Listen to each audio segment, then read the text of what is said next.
ఈ నెల 29వ తేదీన పీసీసీ అధ్యక్షురాలు వైఎస్ షర్మిల రాజమహేంద్రవరంలో ఎన్నికల ప్రచారం నిర్వహిస్తున్నారని గిడుగు రుద్రరాజు వెల్లడించారు. కాతేరు, మల్లయ్యపేట, సీతంపేట, ఆర్యాపురం మీదుగా కోటగుమ్మం వద్దకు చేరుకుని అక్కడ బహిరంగ సభలో మాట్లాడతారని చెప్పారు. షర్మిల పర్యటనను జయప్రదం చేయాలని విజ్ఞప్తి చేశారు.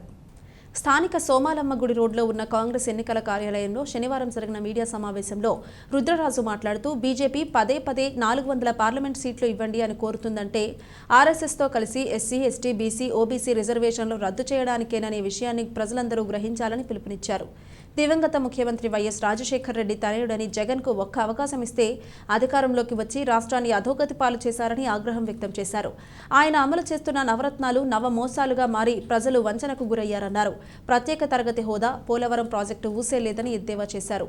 సిపిఎస్ రద్దు, సంపూర్ణ మద్యపాన నిషేధం అంటూ వేల కోట్లు నేరుగా ఆయన కుటుంబ సభ్యుల ఖాతాలకే ప్రజల సొమ్ము దోచుకున్న ఘనుడు జగన్ అన్నారు.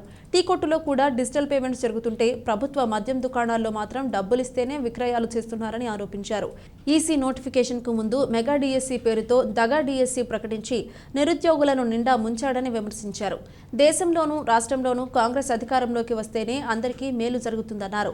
కాంగ్రెస్ అభ్యర్థులు బోడా వెంకట్, అరిగెల అరుణకుమార్, బాలేపల్లి మురళీధర్, మార్టిన్, వై శ్రీనివాస్, కొవ్వూరి శ్రీనివాస్, చింతాడ వెంకటేశ్వరరావు, వీర్రాజు తదితరులు పాల్గొన్నారు. రఘువీరారెడ్డి గారు పీసీసీ ఉన్నా, శైలజనాథ్ గారు పీసీసీ ఉన్నా, 5 సంవత్సరాల్లో నేను పీసీసీ ఉన్నా, చంద్రబాబు నాయుడు గారు ఉన్నప్పుడు అన్ని ప్రోగ్రామ్స్ మేము వారికి వ్యతిరేకంగానే చేసాం. సో డెఫినెట్గా ఈ రాష్ట్రానికి మోసం చేసిన దాంట్లో పెద్దపేట చంద్రబాబు నాయుడు గారు, దాని తర్వాత పీట జగన్మోహన్ రెడ్డి గారు ఇద్దరూ కలిపి 10 సంవత్సరాలు ఈ రాష్ట్రాన్ని మోసం చేశారు, అధోగతి పాలు చేశారు. వాళ్ళ ముగ్గురికి సంబంధించినటువంటి గ్యారంటీ ఓన్లీ అధికారం పంచుకోవడమే. ప్రజా సంక్షేమం, ప్రజల యొక్క అభివృద్ధి, మేనిఫెస్టో అనేటువంటిది పక్కన పెట్టండి, ఇప్పటివరకు ఎక్కడా లేదు.